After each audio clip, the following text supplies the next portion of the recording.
This is how the Federal Reserve works. And then we're doing all these segments about the Fed. I'm like, well, maybe it shouldn't. And then it's like, oh, this is all a human design system. So you read books. It's like something on Jekyll Island on the creation of the Fed and then what the Fed's actual mandate is. And you're like, oh, the Fed has a lot of power over our society, over our economy, over our politics, actually. Like there's a lot of arguments about certain politicians never would have gone if the Fed hadn't been doing the policies that they had, like Jimmy Carter in 1979 with Paul Volcker. Mm-hmm. We're living actually in an era right now of tremendous departure from previous Federal Reserve policy. We went from a zero interest rate environment to higher interest rates. The economy right now is the craziest thing you've ever seen. So the jobs numbers actually came out this morning.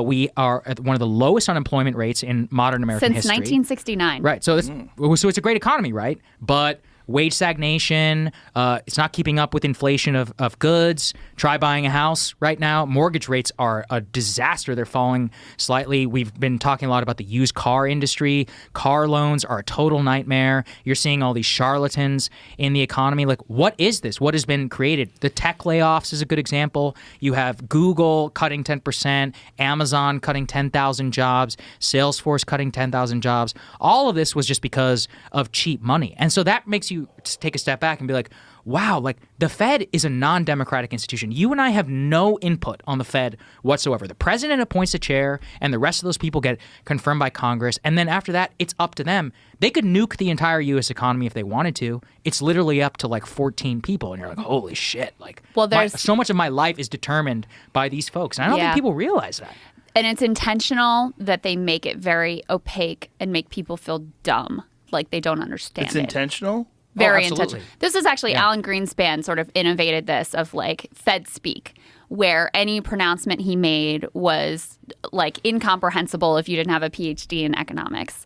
And it hasn't always been like that in American history. You know, Fed policy, monetary policy was hotly debated. There were like populist revolts over it. William Jennings Bryan. There's a real anti-populist movement to consolidate power in the hands of a few like credentialed bureaucrats by posturing like, oh, we're just sort of like doing the math and it's just a calculation and there's no morals involved. We don't need to understand what other people think about it. And to make it feel like, oh, we've got this because we're the credentialed experts when, you know, in reality, these are things that affect people's lives. But on the fakery in the economy, I think this is one of the undertold stories of our era. We're talking a lot about incentives earlier. The incentives for corporate America are not to innovate, not to create new products, certainly not to invest in their workforce.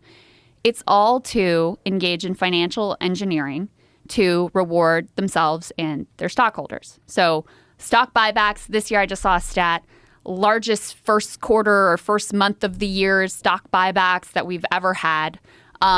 You look at companies like airline companies where you think, oh, they're making their money by like flying people around and whatever. No, actually, they're giant hedge funds and like most of their money comes from financial manipulation. And like it started with hedging, let me hedge the cost of jet fuel, but then that turns into big business. And so they basically become Wall Street. Apple, this is one of Rana Foroohar, who's a very great, very smart financial thinker. Yeah. She wrote a book that highlighted this statistic. Apple, when they released the iPod, their stock that year actually went down. When they did financial manipulation and like gigantic stock buybacks, their stock goes up.